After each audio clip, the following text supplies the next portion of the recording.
बिस्मिल्लाहिर्रहमानिर्रहीम। अस्सलाम वालेकुम व्यूअर्स, मैं हूं अमीर हुसैन गाजी, एडवोकेट हाई कोर्ट। आज जिस हम टॉपिक पे बात करने लगे हैं वो बड़ा एक हॉट टॉपिक है और बहुत ज़्यादा जो है वो सोशल मीडिया के ऊपर उसको डिस्कस किया जा रहा है और वो है जी मौलाना तारक जमील साहब के जो बेटे हैं आसम जमील, उनकी जो डेथ हुई है, उनकी जो मौत वाक़या हुई है, उसके बारे में आज हमने बात करनी है। और बात हमने सिर्फ और सिर्फ करनी है कानूनी नुक्ता नज़र से कि कानून इस बारे में क्या कहता है। हमारा ये जो लेक्चर है या ये जो बात करने लगे हैं ये किसी की फेवरेटिज्म नहीं है, ये किसी के हक में या किसी के खिलाफ नहीं है। ये सिर्फ प्योरली जो है हम आपको इसके ऊपर जो पाकिस्तानी लॉ है वो बताएंगे और इसके ऊपर जो पाकिस्तान क्रिमिनल जस्टिस सिस्टम है, जो क्रिमिनल लॉ है, वो इसके ऊपर अप्लाई होता है। ये मौत हादसाती थी या ये खुदकुशी थी, इसके बारे में हमने आपको मुदल्लल गुफ्तगू करनी है, मुस्तनद बातें करनी है। बहुत ज़्यादा कानूनी पॉइंट मैं आपके सामने रखूँगा। इस लेक्चर से हमारे लॉयर्स, यंग वकला और हमारी जो पब्लिक है, जो सुनने वाले हैं, वो बहुत ज़्यादा फ़ायदा उठाएंगे, बहुत ज़्यादा अंडरस्टैंडिंग होगी उनको। तो कहा यह जाता है कि, मुख्तसर मैं बात करूँगा, कहा यह जाता है कि मौलाना साहब के जो साहबजादे हैं उन्होंने जो है वो उनसे कोई गोली चली और उनकी डेथ कॉज हो गई। उसकी वजह बताते हैं कि वो डिप्रेशन का शिकार थे और डिप्रेशन भी उनको शदीद किस्म का डिप्रेशन था। और डिप्रेशन से मुराद ही होता है कि मेंटल डिसऑर्डर है, यानी इंसान मुस्तकबिल के बारे में होपलेस होता है, खुद को गिल्टी फील करता है, नींद नहीं सही तरह आती और उसका वज़न और उसकी खुराक कभी कम कभी ज़्यादा। ये कुछ वजूहात मैंने बताई हैं और वो चाहता है डिप्रेशन के अंदर भी कि वो खुदकुशी करे। ये सच्ची बात है और वर्ल्ड हेल्थ ऑर्गेनाइजेशन की आप वेबसाइट पे जाएं तो वहाँ पे ये बात आपको मिलेगी कि डिप्रेशन में लोग खुदकुशी कर लेते हैं। लेकिन ये वाला वाक़या जो है इसको हमने देखना है कानूनी एतबार से। तो स्टार्ट करते हैं जी। सबसे पहला जो अहम तरीन इसके बारे में बात है वो है जी इसका पोस्टमार्टम, ऑटोप्सी जिसे कहते हैं। पोस्टमार्टम जो है वो इंतहाई अहम तरीन एक हमारे पास मटीरियल एविडेंस होता है, अहम तरीन एविडेंस होता है। क्रिमिनल जूरिस्प्रूडेंस के अंदर जो केस को आपने साबित करना होता है वो पोस्टमार्टम के ऊपर होता है। पोस्टमार्टम एक इंतहाई अहम रिपोर्ट है जो किसी की गिल्ट को जो है वो गिल्टी करार देती है या किसी को इनोसेंट करार देती है। ठीक है जी। तो चूंकि ये एक्सपर्ट ओपिनियन होती है, एक्सपर्ट ओपिनियन में डॉक्टर बताते हैं कि ये हादसा है या ये पॉइजन इसने यूज़ किया है या इसने जो है वो इसकी मौत जो है वो किस तरह के वेपन से हुई है, मौत की कॉज क्या है, मौत की वजह क्या है, ये पोस्टमार्टम है जी।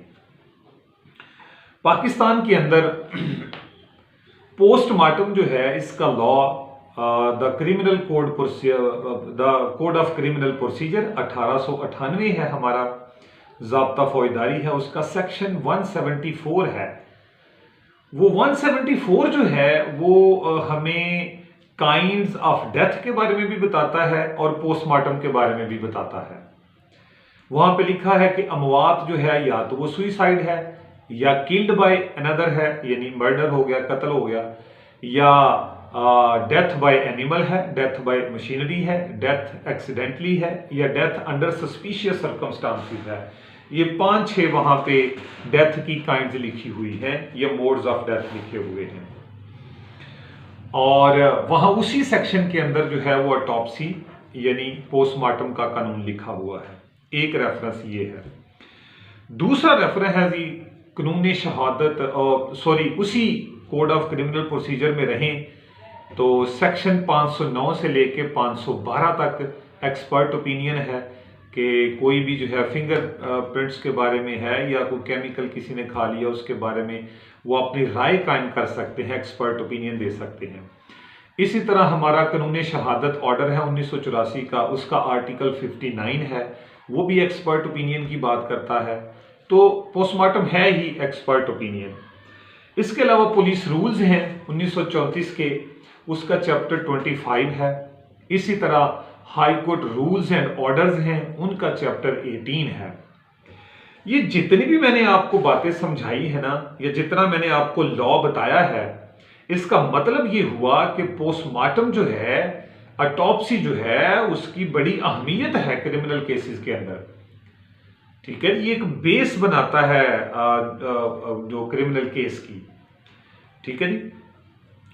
तो सबसे पहली बात यह है कि इस केस की यानी आसम जमील की कोई भी पोस्टमार्टम रिपोर्ट सामने नहीं आई। वर्सा ने, लीगल हेयर्स ने, कानूनी वारसान ने इसका कोई पोस्टमार्टम नहीं करवाया, जिस वजह से हम ये राय कायम ही नहीं कर सकते कि भाई ये खुदकुशी है या ये हादसा है। ठीक है जी, राय हम कायम नहीं कर सकते। अगर आप ये कहते हैं कि भाई नहीं जी पोस्टमार्टम नहीं जी, अहम नहीं होता जी, वो बस वो खुदकुशी ही थी, तो भाई फिर घर बैठ के ही सारे मर्डर ट्रायल जो है वो घर बैठ के ही उनका फैसला कर लेना। फिर आप क्यों भाग जाते हैं हॉस्पिटल्स के अंदर और जाके जनाब पोस्टमार्टम करवाते हैं। ठीक है जी, तो फिर समझिए इसकी नज़ाकत क्या है। जब एक पोस्टमार्टम रिपोर्ट ही नहीं है तो आप कैसे किसी के ऊपर ब्लेम कर सकते हैं कि वो खुदकुशी की है, या हम कैसे कह सकते हैं कि वो एक हादसा है। ठीक है जी, ये मेरा पॉइंट जो है वो नोट कीजिएगा। इसके अलावा पंजाब फोरेंसिक साइंस एजेंसी है हमारी, हमने एक बहुत बड़ी फोरेंसिक लेबॉर्ट्री काम की हुई है लाहौर के अंदर, और वो लेबॉर्ट्री के ऊपर लाखों के जो खराजात हैं, करोड़ों के। उसका मतलब क्या है? यही है ना कि कॉज ऑफ डेथ का पता किया जाए कि क्यों ये मौत वाकया हुई। तो इसका मतलब है कि ऑटोप्सी यानी पोस्टमार्टम एक इंतहाई अहम चीज है, मटीरियल एविडेंस है। तो इस केस के अंदर चूंकि पोस्टमार्टम रिपोर्ट नहीं है, इसलिए हमारी आपसे गुजारिश है कि अपनी ओपिनियन ना बनाएं। अगर आपको कोई मौलाना तारिक जमील साहब से कोई मजहबी इख्तलाफ है, डिफरेंस ऑफ ओपिनियन है, तो वो अपनी जगह पे और मतलब है उसका, यहाँ पे इसको जो है वो मजहबी रंग देने की कोशिश ना की जाए। ओके जी, ये झूठ है। अब इसी के अंदर इसी पोस्टमार्टम के अंदर जो अब मैंने एक और इंतहाई अहम बात करने लगा हूं, पोस्टमार्टम रिपोर्ट के अंदर यह बात वाज़ेह होती है कि फायर जो है वो वाइटल पार्ट के ऊपर लगा है या नॉन वाइटल पार्ट के ऊपर लगा है। यानी जो फायर हुआ है वो इंतहाई अहम ऑर्गन के ऊपर लगा है या कम अहम ऑर्गन के ऊपर लगा है। आसान लफ्जों में समझा रहा हूं, अहम तरीन हिस्से पे लगा है यानी नाजुक हिस्से पे लगा है, या जो हिस्सा है वहां पे लगा जो इतना ज्यादा नाजुक या सीरियस नहीं है। क्रिमिनल जूरिस्प्रूडेंस के अंदर ये दो जबरदस्त कॉन्सेप्ट हैं। ये जो मेरे दोस्त वकला ये जो प्रैक्टिस कर रहे हैं क्रिमिनल की, उन्हें ये बात पता होगा। भाई आपने बहुत सारे मामलात के अंदर मुल्जमान को इस सूरत में ही बेलें दिलवाई हैं, ग्रांट करवाई हैं, या मुल्जमान की बेलें इसी सूरत के ऊपर ही डिसमिस हुई हैं कि जनाब फायर जो है या जो हमला हुआ है किसी चाकू से, छुरी से, कुल्हाड़ी से, वो जनाब वाइटल पार्ट के ऊपर हुआ है या नॉन वाइटल पार्ट के ऊपर हुआ है। बहुत ज्यादा आपने लोगों को बरी करवाया, सजाएं कम हुई, आपने जनाब लोगों की बेलें करवाई, बेलें कैंसिल हुई। तो इसका मतलब है कि कानून के अंदर ये कॉन्सेप्ट मौजूद है। अगर ये कानून के अंदर कॉन्सेप्ट मौजूद है तो ये कॉन्सेप्ट हम यहां पे भी अप्लाई करेंगे, आसम जमील के केस के ऊपर भी अप्लाई करेंगे। तो जो हमें मालूमात मिली है या जो मैंने देखा है, देखा तो नहीं है, जो मैंने सुना है, मोहम्मद अली मिर्जा साहब जो इंजीनियर हैं, एक मजहबी स्कॉलर हैं, उनकी बात हुई मौलाना तारक जमील साहब से, तो वो अपने लेक्चर में बता रहे थे कि मौलाना साहब ने बताया है कि जो फायर है वो यहीं कहीं छाती के करीब लगा है और वो हादसाती तौर पे लगा है। तो मैं उसी बात को आगे बढ़ाने लगा हूँ कि देखें, दुनिया के अंदर जो खुदकुशी है ना, वर्ल्ड हेल्थ ऑर्गेनाइजेशन ये कहती है कि 3 किस्म की खुदकुशियां जो हैं वो बहुत कॉमन है। Number 1, fire arm, suicide with fire arm, यानी गोली मार के खुदकुशी करना। सुइसाइड बाय हैंगिंग, लटक कर फंदा लेकर खुद की खुदकुशी जो है वो खुदकुशी करना। या सुइसाइड बाय पेस्टिसाइड्स और पॉइजन, खुदकुशी करना कोई जहरीली दवाई पीकर या जहर पीकर। ये बहुत ज्यादा कॉमन है, ठीक है जी। तो हम देखते हैं कि इन तीनों सूरत हाल के अंदर जो खुदकुशी करने वाला होता है उसकी कोशिश होती है कि वो तरीका इस्तेमाल करे जिससे वो बचे ना, बस मर जाए, ठीक है जी। तो वो जहर भी वो पिएगा जो जल्दी असर करे, केमिकल भी वही पिएगा जो जल्दी असर करे जिससे वो मर जाए, फंदा भी ऐसा लेगा कि रस्सा ना टूटे, बस वो उसका जो है वो वहां पे उसकी जान निकल जाए। इसी तरह जब वो गोली भी मारेगा ना, तो उन अज़ा के ऊपर गोली मारेगा जहां से उसे कंफर्म है कि उसने नहीं बचना, ठीक है जी। तो इस केस के अंदर अगर देखा जाए तो जो आसम जमील साहब थे, उन्होंने जो गोली लगी उनको, उनके अपने हैंड से जो उनको गोली लग गई पिस्टल की, वो किसी ऐसे हिस्से के ऊपर लगी है जो कि नॉन वाइटल पार्ट है। देखिए, हार्ट जो है ना वो यहां पे है, दिल यहां पे है, लेकिन वो यहां कहीं उसकी पोजीशन बता रहे हैं कि यहां पे लगा है, ठीक है जी।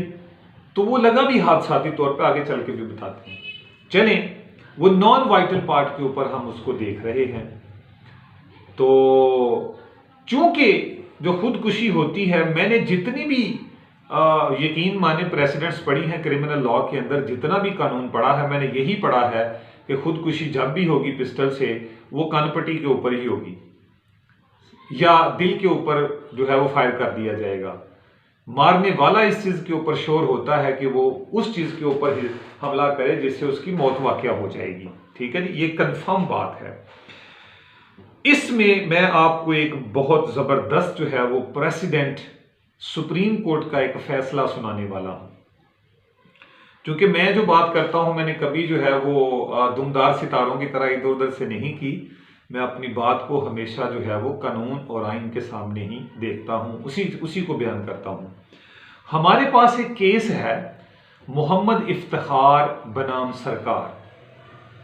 ये रिपोर्ट हुआ था 2022 SCMR 973 पेज नंबर है। सुप्रीम कोर्ट का ये फैसला है। इसमें क्या हुआ कि 2 दोस्त हैं, इफ्तिखार और जुल्फिकार। ये 2 दोस्त हैं और एक कमरे में रहते हैं। और जो जुल्फिकार है उसकी राइट आई, दाईं आंख के नीचे एक फायर लगता है और वो मर जाता है। घर वाले जो हैं वो जुल्फिकार के, वो इफ्तिखार जो उसका दोस्त है उसके ऊपर FIR करवा देते हैं कि फायर इसने मारा है। जबकि इफ्तिखार का व्यू ये है कि ये जो जुल्फिकार है ना, ये शराब पीता था और इसके हाथ में पिस्टल था, वो पिस्टल चल गया और गोली जो है वो यहां पे फेस पे लगी और बंदा मर गया।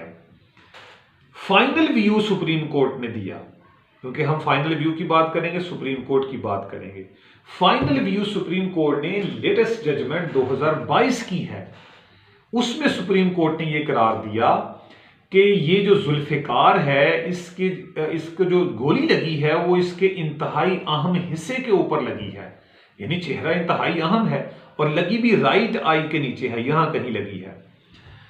तो फिर राइट आई के करीब लगी है और वाइटल पार्ट के ऊपर लगी है, लिहाजा हम इसको जो है वो सुइसाइड डिक्लेयर करेंगे।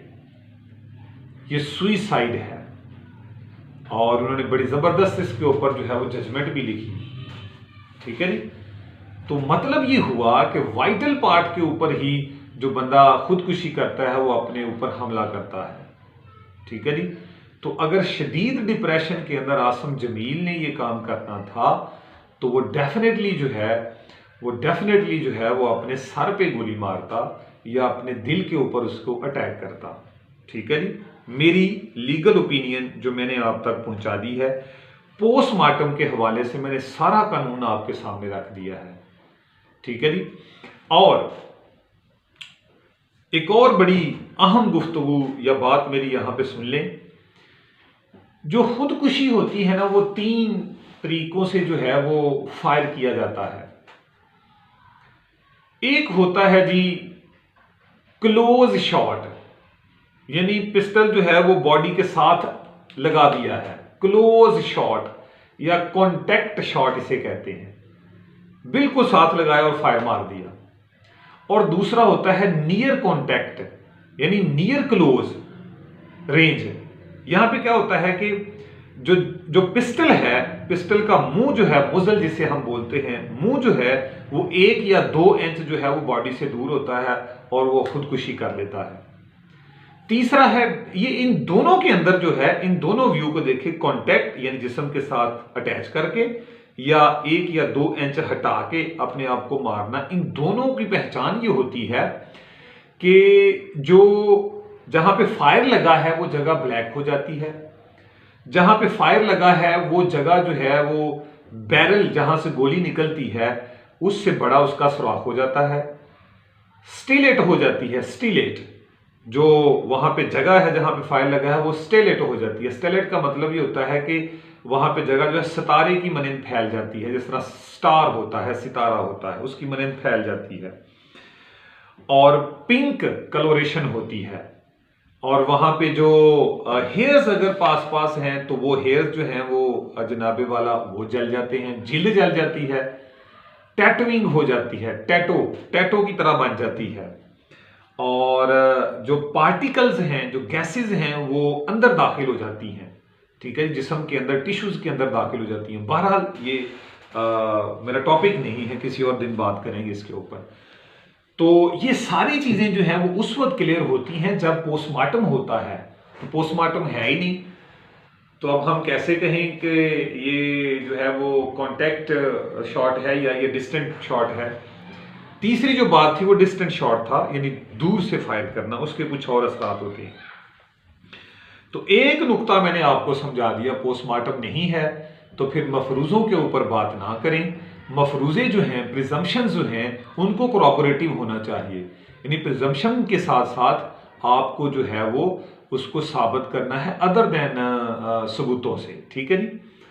और देखें, अगर आप आर्टिकल 129B जो है QSO का देखें तो बड़ा वाज़ेह है, वहां पे लिखा है कि अगर को एक्यूज्ड भी, शरीके जुर्म भी अगर ये कहता है कि ये मेरे साथ था, इसने मेरे साथ जुर्म किया है, तो उसकी भी शहादत को कोऑपरेटिव होना चाहिए, यानी उसके साथ साथ अदर देन भी हमारे पास मटेरियल होना चाहिए जो ये साबित करे कि ये भी इसके साथ शामिल था।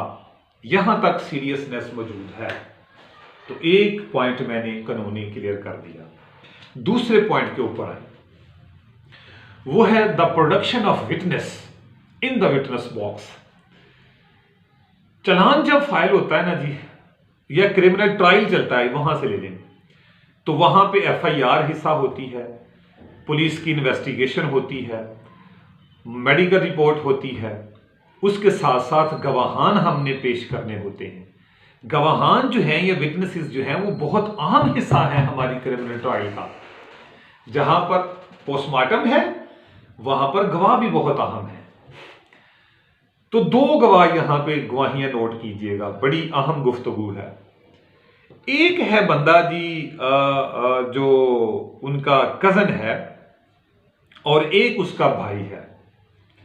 कजन का नाम है जी आरफीन और भाई का नाम है जी यूसुफ। यूसुफ जो है ये आसम जमील का भाई है और आरफीन उसका कजन है, ठीक है जी। आरफीन का ज्यादा टाइम जो है वो आसम जमील के साथ गुजरता है। मीडिया के ऊपर जब ये बात चली तो मैंने खुद देखा था, मैंने जो इनिशियली रिपोर्ट आई मैं खुद देख रहा था टीवी, तो वहां पे आ रहा था जी मौलाना तारक जमील साहब के बेटे के ऊपर कातलाना हमला हो गया। फिर थोड़ी देर बाद में व्यू आ गया कि खुदकुशी की है। फिर देखा मीडिया के ऊपर हमने कि यूसुफ जो भाई था आसम जमील का, उसने एक स्टेटमेंट दी कि मेरे भाई ने खुदकुशी कर ली है। घर वालों के मुताबिक, मौलाना तारिक जमील के मुताबिक, जो उन्होंने इंजीनियर मोहम्मद अली मिर्जा से बात करते हुए उसे बताया, वो बात बता रहा हूं मैं। मौलाना तारिक जमील का कहना था कि यूसुफ जो था वो शहर से बाहर था, उसे एक खबर मिली, उसने जनाब उसी तरह खबर को आगे सर्कुलेट कर दिया कि जनाब मेरे भाई ने खुदकुशी कर ली है। यूसुफ ने ये जो स्टेटमेंट दी, इंतहाई इररिस्पॉन्सिबिलिटी का उसने मुजाहिरा किया। उसे तहम्मुल का मुजाहिरा करना चाहिए था, उसे पता होना चाहिए था कि हम किसकी औलाद हैं और हमारे वालिद साहब का क्या मुकाम है पाकिस्तान या पूरी दुनिया के अंदर। खैर उन्होंने एक जनाब स्टेटमेंट जारी कर दी, व्यू आ गया कि ये खुदकुशी की है। चलें, वो मौका पे मौजूद नहीं है, यूसुफ दूसरे शहर में है, मीडिया से सुना या जैसे भी सुना उसने अपनी स्टेटमेंट दे दी। ठीक है जी, ये वो सुन रहा है, ये वो सुन रहा है, इसका मतलब ये है कि वो क्या है, हेयर से एविडेंस है जो कि वो सुन रहा है। ठीक है जी, आगे दूसरा जो विटनेस है हमारे पास वो है आरफीन। आरफीन उसका कजन है और मौके पे मौजूद है और आई विटनेस है। आरफीन ये कहता है कि जनाब मोहतरम आसम जमील ने जो डेथ काज हुई है उसके हाथ में पिस्टल था, उससे खेल रहा था, खेलते खेलते उससे चल गई, हादसाती मौत है। अब अगर हम काइंड ऑफ विटनेस के ऊपर आए ना, मेरी बात गौर से सुननी है, लॉयर्स या सब के लिए बड़ी अहम है। काइंड ऑफ विटनेस के ऊपर आए तो याद रखिएगा 7 विटनेस मैंने हाईलाइट किए हैं, या मेरे मुताबिक 7 विटनेस हैं। Eye witness, hostile witness, chance witness, इसे वज टक्कर भी कहते हैं, वज टक्कर, court witness, expert witness, interested witness और अकम्पलिस विटनेस। ये 7 बंदे हैं जिनको मैंने हाईलाइट किया है। अब इनमें देखें तो जो यूसुफ की स्टेटमेंट है ना, वो किसी भी कैटेगरी में नहीं आ रही। यूसुफ एज अ विटनेस, ये जो 7 कैटेगरी बताई हैं इसमें तो वो आ ही नहीं रहा। तो आरफीन जो है वो आ रहा है, क्योंकि आरफीन आई विटनेस है। अब अगर आप कानून शहादत ऑर्डर को पढ़ें तो एक इंतहाई अहम पॉइंट है वहां पे, उसको हम कहते हैं preponderance of evidence. Preponderance of evidence से मुराद ये होता है, इसको हम आसान अल्फाज में यूं कह लें कि वेटेज ऑफ एविडेंस। एविडेंस की वेटेज क्या है, एविडेंस की इंपॉर्टेंस क्या है जो सामने आई है, कंपैरिजन हम करते हैं। कानून ये कहता है कि आरफीन की जो स्टेटमेंट है वो ज्यादा ऑथेंटिक है क्योंकि वो आई विटनेस है, जबकि यूसुफ की स्टेटमेंट जो है वो ऑथेंटिक नहीं है क्योंकि वो तो है ही hearsay evidence is no evidence until corroborative, अगर कोई कोराबोरेशन ना उसको मिल जाए। तो यहां पे ना तो मेडिकल है ना कोई गवाह आया, तो यूसुफ की स्टेटमेंट को हम कैसे मान लें। लेकिन जो आई विटनेस है उसकी माननी पड़ेगी, वो कह रहा है कि ये हादसाती मौत है। ओके जी, तो अगर आप क्यूएसओ को पढ़ें तो आर्टिकल 3 और 17 जो है वो ये विटनेस के बारे में है। विटनेस के बारे में लॉ ही पाकिस्तान के अंदर बेशुमार है। विटनेस प्रोटेक्शन एक्ट है हमारा, सीआरपीसी में विटनेस है, सीपीसी के अंदर विटनेस के अंदर जो है वो ऑर्डर मौजूद हैं। तो विटनेस एक इंतहाई अहम जो है वो एविडेंस है केसेस के अंदर। तो यहां पे हमने ये साबित कर दिया है कि आरफीन की स्टेटमेंट को लिया जाएगा, यूसुफ की स्टेटमेंट को नहीं लिया जाएगा। ओके, आगे चलिए। नेक्स्ट बात वो है लोडिंग। 2 मैंने आपको बड़े जबरदस्त व्यू मैंने दे दिए हैं नाजरीन, 2 व्यू दे दिए हैं। तीसरा व्यू वो है लोडिंग और अनलोडिंग अ पिस्टल और गन। एक गन को जो है वो लोड करना या एक गन को अनलोड करना। यहां पे मेरी ओपिनियन सुनिएगा, क्रिमिनल ओपिनियन देने लगा हूं। बहुत ज्यादा मौकों के ऊपर देखा है या बहुत ज्यादा खबरें भी हमने पढ़ी, मैंने प्रेसिडेंट्स भी पढ़ी, जिनके अंदर ये है कि गोली जो है वो पिस्टल के अंदर कैसे रह गई। ठीक है, तो ये बहुत कॉमन है। बहुत दफा ऐसा हुआ है कि प्रोफेशनल बंदों से भी गलतियां हुई हैं। प्रोफेशनल बंदों ने भी जो है वो जब वो गन साफ की या उन्होंने जो पिस्टल साफ किए तो गोली अंदर रह गई, बाद में गोली चल गई। या बहुत ज़्यादा वाक़यात सुनते होंगे कि जनाब कुछ छत पे वो अपना जनाब वो पिस्टल साफ कर रहा था तो गोली लगी, बंदा मर गया। तो बहुत ज़्यादा मौक़ों के ऊपर ये तो केस ही बहुत ज़्यादा हैं। तो एक्सीडेंटली ऐसा हो जाता है। तो अगर तो आरफीन के पास पिस्टल था या गार्ड ने आरफीन को पिस्टल दिया, तो देखना पड़ेगा गार्ड कितना प्रोफेशनल था। अगर प्रोफेशनल था तो उससे डेफिनेटली गलती होगी।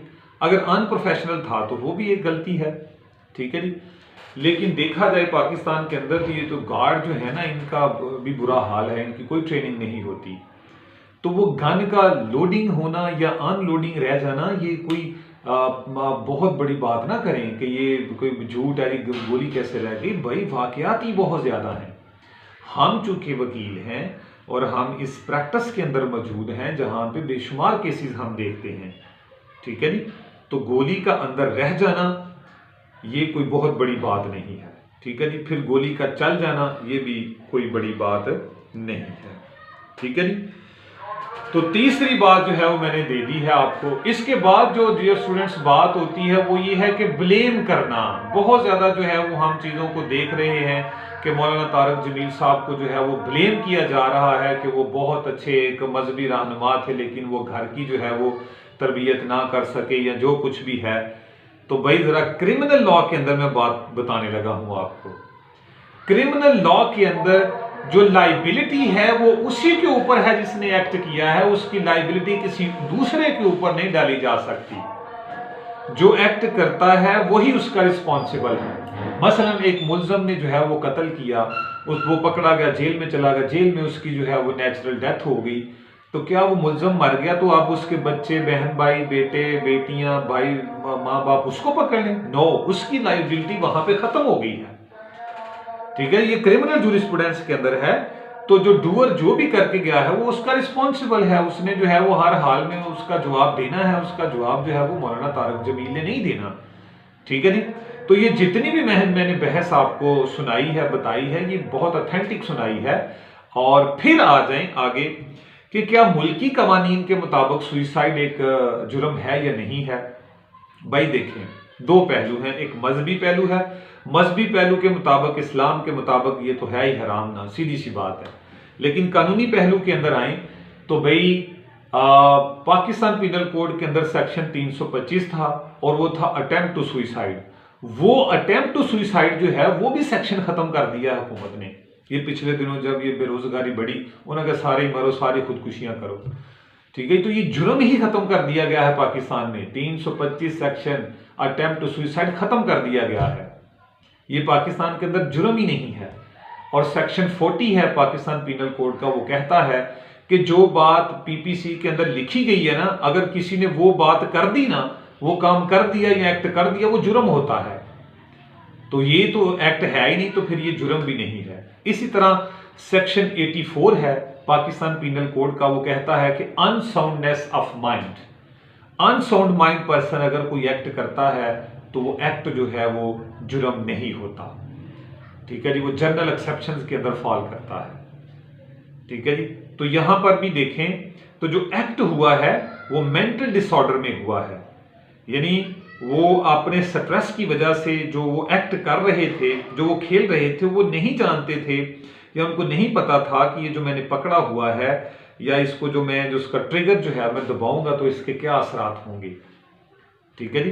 तो उसी सिचुएशन के अंदर वो पागल तो नहीं थे, पागल नहीं हम कह सकते, लेकिन मेंटल डिसऑर्डर तो था ना, तो वो भी एक उसी की एक किस्म के अंदर जाता है, ठीक है जी। तो उनका वो एक्ट हुआ। तो मेरी ओपिनियन के मुताबिक जो मैंने जहां तक आपको बताया है कि भाई ये एक हादसाती मौत है, ये एक सुइसाइड नहीं है। मैंने तमाम पहलू जो हैं वो आपके सामने रख दिए हैं। उम्मीद है कि आपको ये लेक्चर आपकी मालूमात में इजाफा करेगा और इससे आप बहुत कुछ सीखेंगे। अल्लाह ताला जो है वो मौलाना तारक जमील और उनके घर वालों को सब्र जमील अता फरमाए।